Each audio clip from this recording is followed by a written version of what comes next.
अभी किसी का कोई प्रश्न है तो आप जरूर बात करिए, अपना वीडियो ऑन करिए, अपने सुंदर मुखड़े दिखाइए और अपना प्रश्न कीजिए, ताकि और लोगों को भी क्लैरिटी मिले। बहुत सारे लोग हैं जो इस समय ट्रैवलिंग में है, कोई नानी घर गया है, कोई दादी घर गया है, बहुत सारे, तो उन्होंने मुझे कहा कि आप रिकॉर्ड करके हमारे साथ सेशन जरूर शेयर करिए। तो ये नहीं है कि सिर्फ इतने लोगों तक ही ये नॉलेज पहुंचेगा, ये तो अब चलता रहेगा, यूट्यूब पे पहुंचता रहेगा सबके पास। तो आप जरूर प्रश्न कीजिए, जो भी आपका प्रश्न है आप प्रश्न कीजिए, और फिर इसी तरह से डिस्कशन होने से ही चीजें क्लियर होती है। तभी पेरेंट्स को भी मेरा यही सजेशन है कि कंटिन्यूअसली ये ना एक प्रोसेस है। कभी भी ऐसा नहीं होता कि आपने कुछ एक बुक पढ़ ली पेरेंटिंग की और आपको पूरा नॉलेज मिल गया पेरेंटिंग के बारे में। पेरेंटिंग एक्चुअली पेरेंट्स के बारे में होती है, बच्चों के बारे में नहीं होती। वो होता है ना, कई लोग बोलते हैं बच्चे तो पल जाते हैं, बड़े हो जाते हैं। तो वैसा नहीं होता। बच्चे बड़े तो हो जाते हैं लेकिन पलते नहीं है। तो आप पेरेंटिंग सीखते रहिए, पेरेंटिंग सेशंस करते रहिए, सुनते रहिए, तो आपका और अपने आपके बच्चों का बॉन्ड भी और अच्छा स्ट्रांग होता जाएगा।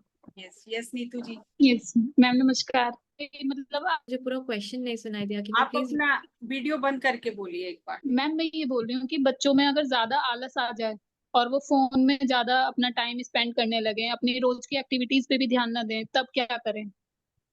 एक चीज ना, हम में पेरेंट्स में ये मिसकंसेप्शन कई बार क्रिएट हो जाता है कि बच्चों को फोन, आजकल तो जनरेशन ही फोन वाली है।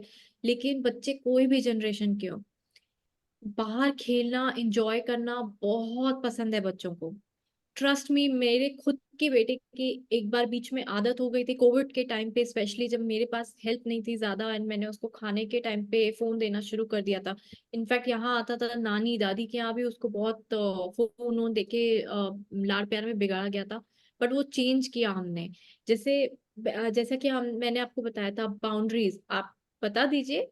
खाने के टाइम पे फोन नहीं मिल सकता, या एक पर्टिकुलर टाइम है 5 to 6 आपको खेलना है, जाके आप अपनी क्लास करिए या गार्डन में जाके खेलिए।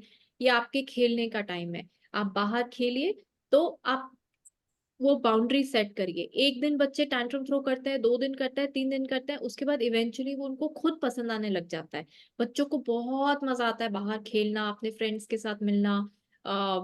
और जिससे फोन पे लगे रहना, ये हमने एज अ हैबिट देख लिया, हम मान लिए, कह रहे उनको तो यही अच्छा लगता है। बट ऐसा नहीं है, आप चेंज करना शुरू करेंगे उनको तो वो चेंज हो जाएंगे। Thank you ma'am. उसके लिए पहले तो खुद चेंज होना पड़ेगा ना। हाँ, खुद भी चेंज बहुत होना पड़ेगा, क्योंकि बच्चे सुनने से ज्यादा देखने से सीखते हैं। तो अगर घर पे भी अगर ऐसा है कि एनवायरनमेंट ऐसा है कि हमारे घर पे जैसे था कि न्यूज चैनल देखते देखते ही डिनर होगा, लेकिन वो चीज बंद कराई गई अपने। मैंने और मेरे हस्बैंड ने भी डिस्कस किया कि नहीं, अगर हम टीवी चला रहे हैं तो वो बच्चा भी डिमांड करेगा। तो वो फिर हम में भी हुए तो बच्चे में भी होना शुरू हुए। थैंक यू जी। हाँ जी श्वेता जी, आपको कुछ पूछना है? मैम कुछ नहीं पूछना है मैम, बहुत अच्छा लग रहा है क्लास लगा के ना। फर्स्ट टाइम है मैम। अच्छा। एंड ममता जी। हाँ जी, नमस्कार मैम। नमस्कार जी। हाँ जी, बहुत सुंदर सेशन रहा मैम आज का। पेरेंटिंग के आपने जो टिप्स दिए मैम, एक तो 4 चीजें जो आपने बताई ना, ए से राइट। एक्चुअली। हाँ जी। और मैम आपने टिप्स दिए जो बाउंड्री बाउंड्री के, मतलब एक्चुअली मेरे बच्चे तो बड़े हो गए हैं, लेकिन बचपन से हमको ये सब चीजें हमें डालनी चाहिए बच्चों में, तभी हम उनमें ये आगे, क्योंकि बच्चा देख के सीखता है। जैसे आपने बोला अभी कि हम्म। बच्चा देख के सीखता है, और हमें बाउंड्री सेट करनी पड़ती है। क्योंकि हम्म। छोटे बच्चों को तो नॉलेज नहीं होती कि हमें क्या करना चाहिए और क्या नहीं, लेकिन हम जैसे बड़े बच्चे हैं, जैसे मेरी एक बेटी टीनेजर में है, मतलब वो 13 13 साल की अब, लेकिन वो पढ़ाई के मामले में मतलब थोड़ा सा ना, अभी पीछे कोरोना आ गया था, फिर मैंने उसके स्कूल की शिफ्टिंग कर दी, तो उस चक्कर में ना उसकी पढ़ाई थोड़ी वीक हो गई है पढ़ाई। अब मैं उसको बोलती रहती हूँ, फोन आ गया है, कोरोना टाइम से फोन भी आ गया हाथों में। हम्म। कोरोना में फोन से ही होती थी पढ़ाई सारी, फोन के चक्कर में है ना, ये पूरा मतलब फोन में ही लगे रहते हैं, कितना भी बोल लो पढ़ाई में फोकस नहीं होता पूरा उनका। मेडिटेशन करने के लिए भी बोलती हूँ मैं, जैसे मैं मेडिटेशन में आ गई हूँ 2 साल से, तो मैं उनको बराबर बोलती हूँ, ज्यादा फोर्स तो नहीं करती, लेकिन मैं उनको कुछ ना कुछ बताती रहती हूँ। जो भी मुझे नॉलेज होती है ना, मैं उनके साथ शेयर करती हूँ। कि कुछ चाहे वो करें या ना करें, लेकिन मैं उनको बताती जाऊँ। तो क्या करना चाहिए मैम, जो ये तो पढ़ाई आप के बहुत मतलब। अच्छी चीज कर रहे हैं कि आप अपने एक्सपीरियंसेस बता रहे हैं, क्योंकि आज नहीं तो कल वो हमेशा वो चीज याद रखेंगे। हो सकता है कि आज उनको इतना मोटिवेशन नहीं आ रहा हो मेडिटेशन में आने का, बट ट्रस्ट मी, जब वो राइट टाइम होगा उनके ब्लूप्रिंट का कि जब मेडिटेशन करना चाहिए, वो डेफिनेटली करेंगे और ये सब चीजें हमेशा याद रखेंगे।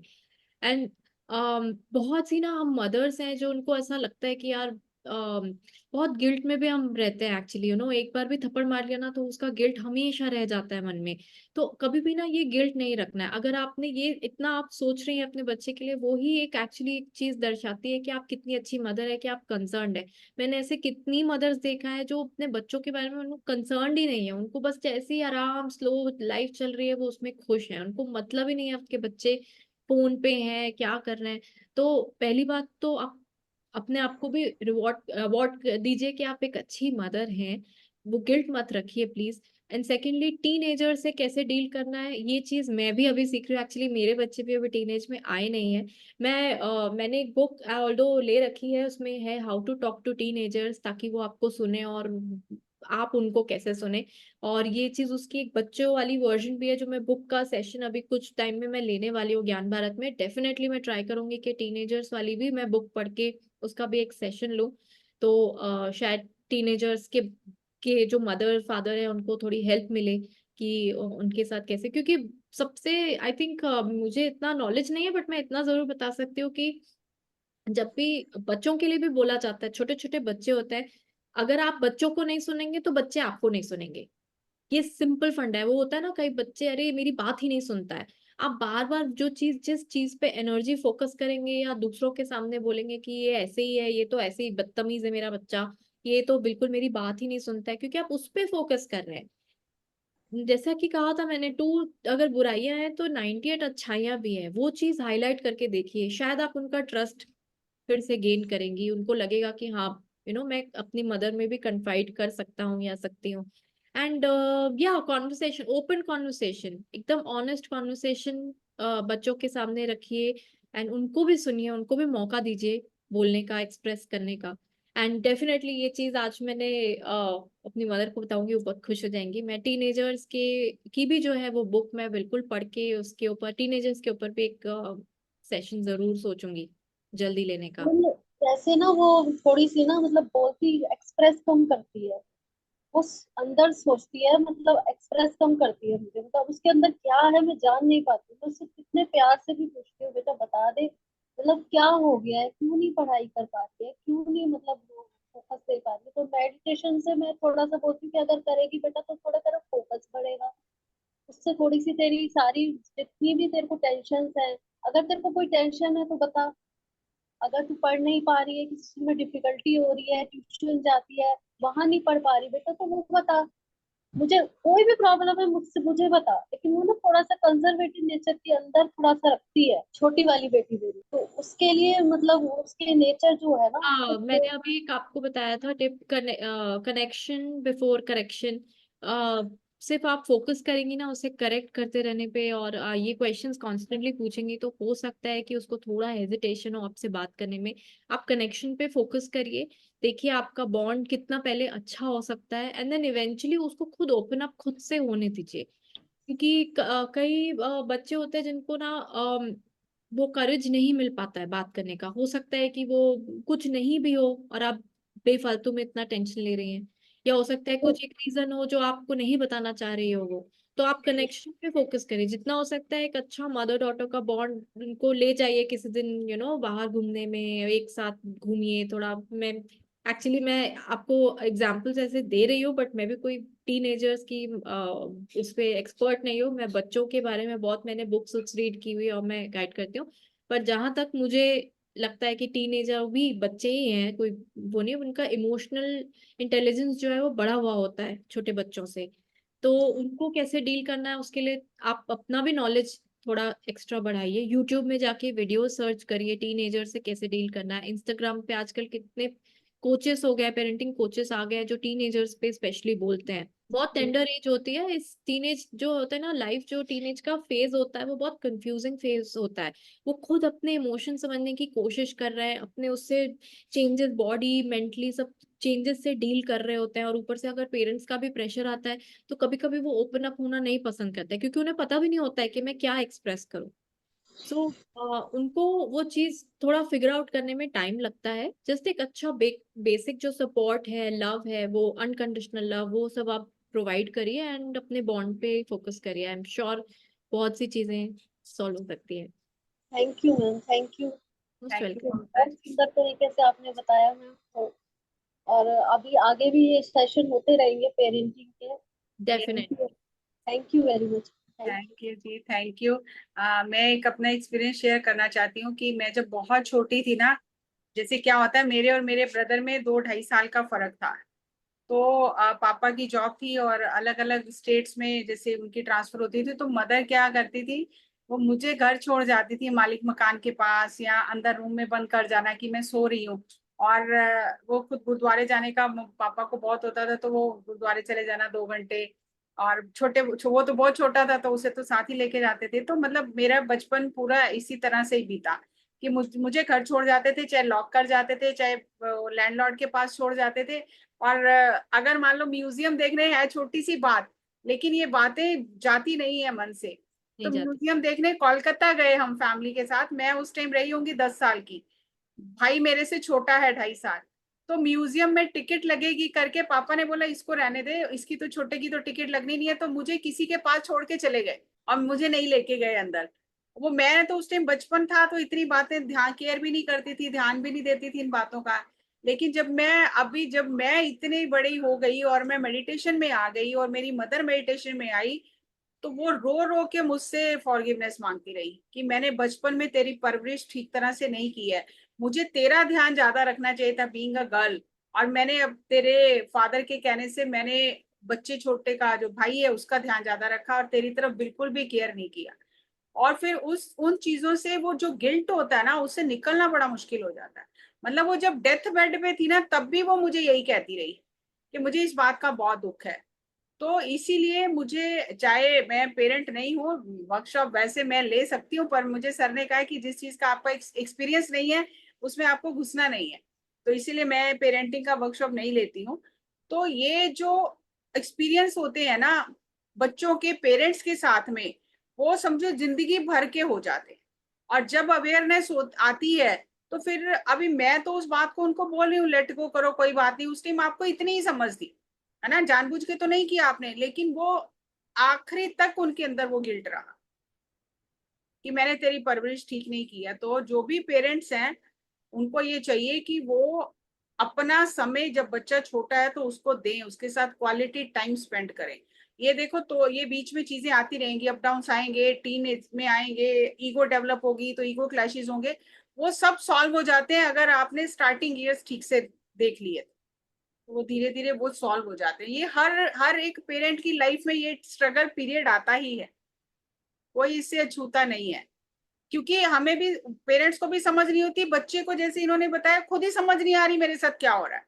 फिजिकल चेंजेस आ रहे हैं, इमोशनल चेंजेस आ रहे हैं, मेंटली ये प्रेशर है, फ्रेंड्स का प्रेशर है, आज सोसाइटी किस तरफ जा रही है, तो वो बच्चा समझ ही नहीं पाता मैं क्या करूं।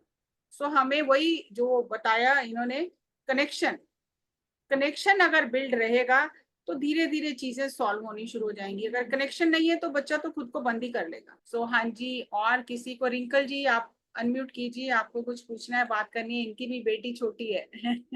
ये Hello, ma'am. Ma'am, New Zealand. Moved New Zealand from में। Australia. Yeah. So, wonderful session पर ma'am. I have seen some of your sessions. पहले भी मैंने देखे हैं. मैंने भी स्टार्टिंग में अपनी डॉटर को बहुत कम टाइम दिया. I was working in corporate and that was for 14 to 16 hours. तो मुझे बहुत स्ट्रगल आती थी, तो मेरा कनेक्शन नहीं बिल्ड अप हो सका. बट फिर हम लोग ऑस्ट्रेलिया मूव हुए और उस टाइम पे I gave up my career. मुझे लगा कि मुझे अपनी डॉटर को टाइम देना बहुत नेसेसरी है. और काफी पॉइंट्स तो जो आपने बोले, मोस्टली मैं वो सारे पॉइंट्स को कवर अप करती हूँ, स्पेशली फॉर फूड. क्योंकि मैं भी एक टाइम पे कंसर्न थी कि मेरी डॉटर खाती नहीं है. अब हम इंडियन पेरेंट्स और मतलब यहाँ की अपब्रिंगिंग बिल्कुल ही डिफरेंट है। तो वो चीज तो मेरे को डॉक्टर ने कहा as long as she is not showing up any symptoms कि उसे कोई इफेक्ट हो रहा है खाना राइट। खाने से या नहीं, तो फूड का तो कोई प्रॉब्लम नहीं। बट अभी एक चीज ये रहती है कि इसे गिल्ट भी कह सकते हैं। और जैसे अब मैं मेडिटेटर हूँ, तो मैं उसे स्पिरिचुअल अपब्रिंगिंग देने की कोशिश करती हूँ, and she I find it that she is more spiritual than me. ओ और वाओ। या तो वो जैसे पॉइंट्स मुझे बताती है तो मुझे लगता है कि she is spiritual. So and she is 8 years old। And लेकिन मेरे हस्बैंड है, he is more like a very religious person.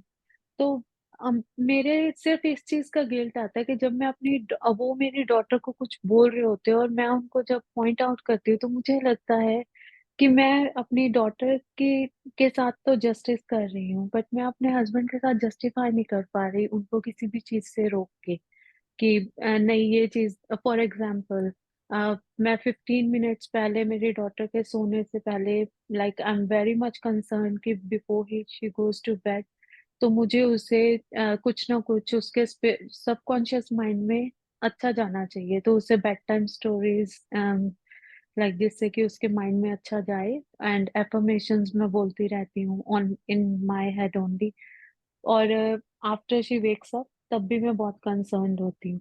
लेकिन मेरे हस्बैंड काफी बार ऐसा होता है कि he comes back from work and he gets angry on her. और तो मैं उनको जब बताती हूँ तो फिर then he gets angry on me that आप लोग मुझे ही गलत समझते हो। तो इस सिचुएशन को हम लोग कैसे टैकल कर सकते हैं? लाइक मैं अपने हस्बैंड को कैसे मतलब मैं काफी बार बोल चुकी हूँ, तो how can I handle this situation? See first of all ये समझना जरूरी है कि दो पेरेंट्स की पेरेंटिंग स्टाइल हमेशा हर वक्त एक जैसी नहीं हो सकती, क्योंकि आपके हस्बैंड की अपब्रिंगिंग दूसरी तरह से हुई है। उनके कोर बिलीव्स डिफरेंट होंगे, आपके कोर बिलीव्स डिफरेंट होंगे। तो कहीं ना कहीं पेरेंटिंग स्टाइल्स जो है वो मिसमैच नहीं करते हैं।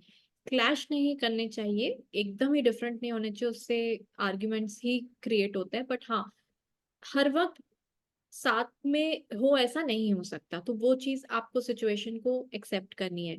सेकंड चीज, आप अलग से पहले अपने हस्बैंड के साथ बैठ के ये क्लियर कम्युनिकेशन सेट करिए कि मेरे ये बिलीव्स हैं, आपके ये बिलीव्स हैं।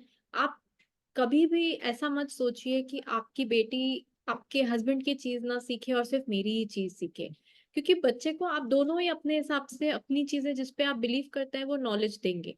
अब ये आपके बच्चे के पाथ पे वो जो पाथ चूज करना चाहता है उसके आपके बच्चे पे डिपेंड करता है कि वो क्या करना पसंद करेगा। फॉर एग्जाम्पल, अगर उसको पूजा करना है, उसको बहुत ज्यादा रिलीजियस रहना है, उसको जो आइडल वर्शिप होती है वो करना है देख के अपने, कई होते हैं जो इन लॉज और इन सब जो रहते हैं वो ज्यादा इस चीज पे फोकस करते हैं कि नहीं बच्चे को पूजा में बैठना ही है, कंपल्सरी है बैठना। तो मेरी कुछ फ्रेंड्स हैं जो स्पिरिचुअल है, जो ये बिलीव नहीं करती, लेकिन फिर भी वो करने देती हैं, क्योंकि आप इंटरफेयर नहीं कर सकते उन, क्योंकि बच्चा तो आपके हस्बैंड का भी है। तो आप बीच में आके आप कभी भी ये नहीं कह सकते कि आपकी ये चीज गलत है और मेरी चीज सही है। तो ये आप बीच में अपने हस्बैंड से भले आप सेपरेटली डिस्कस कर लीजिए, बट आप ये माइंड में थॉट मत रखिए कि ये चीज सही नहीं है, ये चीज गलत नहीं है। सही गलत कुछ भी नहीं होता, और आपके बच्चे पे डिपेंड करता है कि वो बड़ी होके क्या पाथ चूज करेगी। उसको सब चीज का नॉलेज होना चाहिए, सब चीज उसको, अगर वो कोई पूजा पाठ में, मैं तो कहती हूँ अगर बैठा भी रहना बच्चों को फोर्सफुली, तो आप बैठने दीजिए। बच्चा अपने आप फिगर आउट कर लेगा आगे जाके कि उससे, मतलब जो बच्चे रैशनल होते हैं वो एक्चुअली बड़े होके पूछते हैं कि क्या होता है पूजा पाठ करने से, जैसे मैंने पूछा था। मुझे भी बहुत वैसे अपब्रिंगिंग दी गई थी, मेरी मदर बहुत ज्यादा पूजा पाठ करती थी, लेकिन जब मैं बड़ी हुई मैंने आंसर्स ढूंढना शुरू किया तो मैंने अपने डिसीजंस खुद से लिए। तो वो बच्चा खुद डिसाइड करेगा बड़ा होके, बहुत ज्यादा आपको वरी करने की जरूरत नहीं है। दूसरी चीज, आपने एक चीज बताई थी सोने के पहले वाली चीज, बच्चे के सोने के ठीक 1 घंटे पहले को मैजिक आवर बोला जाता है, क्योंकि उस 1 घंटे पहले जो बच्चे का सबकॉन्शियस माइंड होता है वो थीटा मोड में होता है। तो इस समय ना उनका जो यस ब्रेन होता है वो एक्टिवेटेड रहता है। आप इसमें कितनी चीजें उनको सिखा सकते हैं, उनको बहुत सी इंटरेस्टिंग चीजें स्टोरीज बता के उनके साथ बहुत अच्छा कनेक्शन बिल्ड कर सकते हैं, उनको बहुत चीजें, ये बेस्ट टाइम होता है कुछ ना कुछ सिखाने का। तो वो मैजिक आवर को जरूर आप लोग यूज करिए। अगर आपको ऐसा लगता है कि वो जो उसके सोने के 1 घंटा पहले आपको कुछ ऐसा है कि आपके हस्बैंड को 15 मिनट्स चाहिए, तो 45 मिनट्स उसको आप अपनी गोद में बैठाइए, आपको जो सिखाना है वो सिखाइए, आप अपनी चीजें बताइए, एंड देन आपके हस्बैंड को जो सिखाना है वो उनको भी सिखाने दीजिए। देन वो आपके बच्चे बहुत इंटेलिजेंट होते हैं, उनका इमोशनल इंटेलिजेंस भी बहुत रैपिडली ग्रो कर रहा है, वो बहुत जल्दी ये चीजें सीखते हैं कि क्या मेरे लिए सही है, क्या मेरे लिए गलत है। एंड वो अपने आप बच्चे डिसाइड कर लेते हैं बड़े होते होते कि spirituality spirituality, I am just guessing कि आप जो है मेडिटेशन से रिलेटेड, जो आप मेडिटेशन कर रही है, तो उससे रिलेटेड आई एम गेसिंग कि आप स्पिरिचुअलिटी बोल रहे होंगे अपनी बेटी के लिए। Yes, like she is more into herself. उसे मुझे ये लगता है कि उससे ज्यादा मुझे कोई सिखाना नहीं पड़ता। She knows, not not into meditation only, like वो मेडिटेशन बहुत ज्यादा नहीं करती, थोड़ा करती है, but she is more like कि she knows what is right and what is wrong. तो you don't need to worry actually, जो भी आपके कॉन्फ्लिक्ट्स आपके हस्बैंड के साथ हो रहा है, आप एक बार सेपरेटली बात करके करिए कि ऐसा नहीं है कि उनकी चीजें आप उनको नहीं सिखाना चाहते अपनी बेटी को, दोनों आप अपने इक्वली जो भी है नॉलेज शेयर करिए, and then let the child decide. So I got one more connecting question. और इसके साथ ही लाइक मेरी डॉटर को क्या होता है कि when her dad tells her something और मैं उससे कुछ बोलती हूँ, तो उसको, वैसे तो वो कंप्लेन में बिलीव नहीं करती, but she would come and tell me about dad and और मैं मेरे बारे में फिर बोलती है, like not in a bad way, but it's just like hope you understand कि जैसे पापा कुछ बोल रहे हैं तो मम्मा को बोलना, मम्मा कुछ बोल रही हैं तो पापा को बोलना।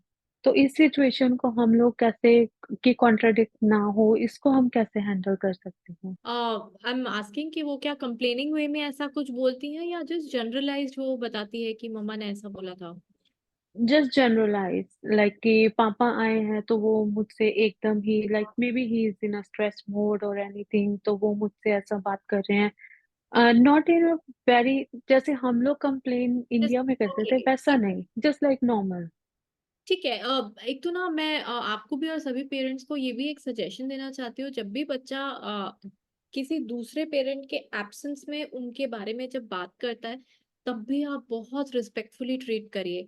फॉर एग्जाम्पल बीच में ऐसा हुआ था, मेरा बेटा भी मुझे आके बोला था, मम्मा पापा को नहीं बताना, मुझे ना उन सो एंड सो जगह नहीं जाना है। एंड वो बहुत न्यू था मेरे लिए, क्योंकि मैंने कभी देखा नहीं था उसको ऐसा बोलते हुए। अम, तो मैंने वो चीज भी ऐसे ही डील की थी, मैंने उसे बताया था कि लिसन, पहली बात तो क्यों नहीं बताना है पापा को, आप उसका रीजन बताइए। एंड देन उसके बाद उसने बताया कि उनको मैंने 2-3 क्वेश्चन पूछे, एंड देन मेरे बेटे ने बताया कि नहीं, he scared to tell him.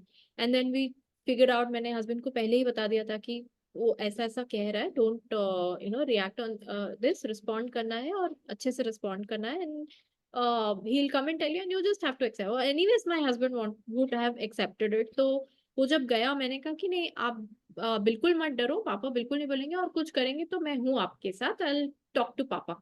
he went and he expressed कि मुझे वहां नहीं जाना है, एंड देन उसको समझ में आया कि पापा से डरने की कोई बात ही नहीं थी। जबकि हमें बिल्कुल नहीं समझ में आया था उस वक्त कि वो क्यों अचानक से डरा। वो हर चीज एक्सप्रेस करता है अचानक से, पता नहीं शायद अपने फ्रेंड से कहीं से सीख गया होगा कि पापा को नहीं बताना एंड ऑल दैट। कजिन्स और इन लोग के बीच में ऐसा होता है कि मम्मा को नहीं बताना, पापा को नहीं बताना। तो जब भी आपके दूसरे पेरेंट के एब्सेंस में जब बच्चा बात कर रहा होता है, तो मेक श्योर कि आप बहुत रिस्पेक्टफुली आप अपने स्पाउस के बारे में बात करें, because she needs to understand कि आपके और आपके हस्बैंड के बीच का जो रिलेशनशिप है वो बहुत अच्छा है। और पेरेंट्स मतलब मैरिज जो होती है वो ऐसी होती है, और जहाँ एक दूसरे को हम रिस्पेक्टफुली ट्रीट करते हैं। तो कभी भी वो ऐसा कहती है, आप सुनिए क्या कहना चाह रही है, डिटेल में उससे और बात करिए, क्वेश्चंस करिए उससे, और क्योंकि जितना बच्चे से क्वेश्चंस करेंगे उतना आपको और उसके बारे में जानने मिलेगा, उसके मन में और जानने मिलेगा। And always stay respectful towards your husband even in his absence. Okay, thank you so much ma'am. Yes.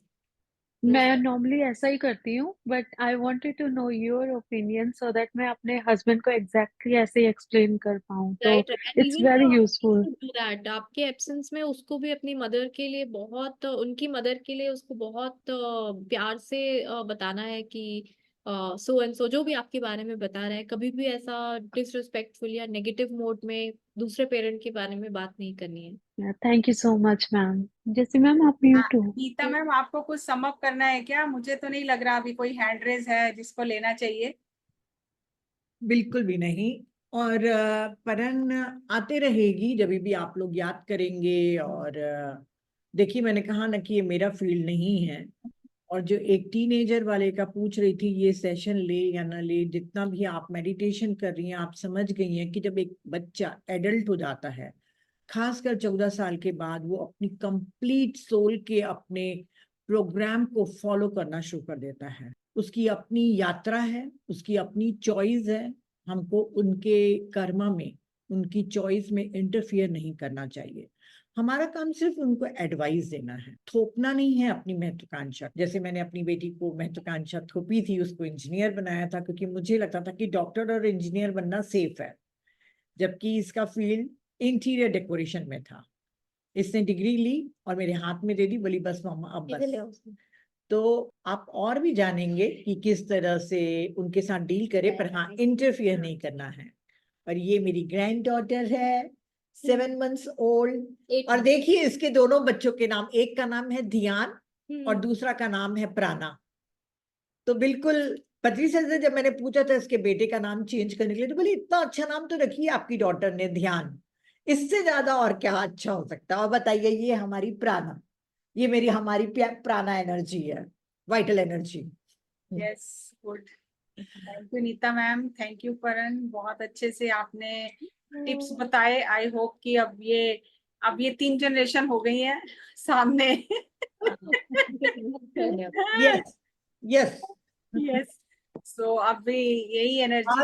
और जैसी मैं बताऊं, हम तीनों में से सबसे बड़ा मास्टर ये है। यस, ये है ना, यस, सबसे बड़ा master. Yes.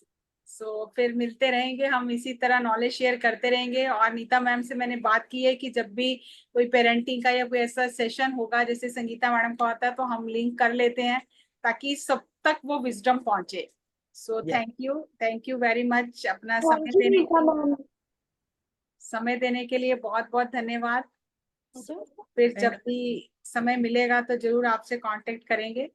So thank you, thank you, thank you. Thanks to you too. Thank you. Okay, bye bye, कल फिर मिलेंगे। कल डीपी ठाकुर जी प्रिंसिपल हैं दोराहा Guru Nanak secondary senior secondary school में। सो बहुत सारे उनके भी पेरेंटिंग के एक्सपीरियंस हैं, और पेरेंट्स के साथ में, बच्चों के साथ में, खुद अपने बच्चे के साथ में। सो मुझे लगा कि दोनों कवर हो जाने चाहिए, एक मदर और एक फादर। दोनों का पर्सपेक्टिव आना चाहिए सामने। Thank you, bye bye. Okay, वो भी है सेशन में, so see them. Okay, bye bye, thank you, thank you.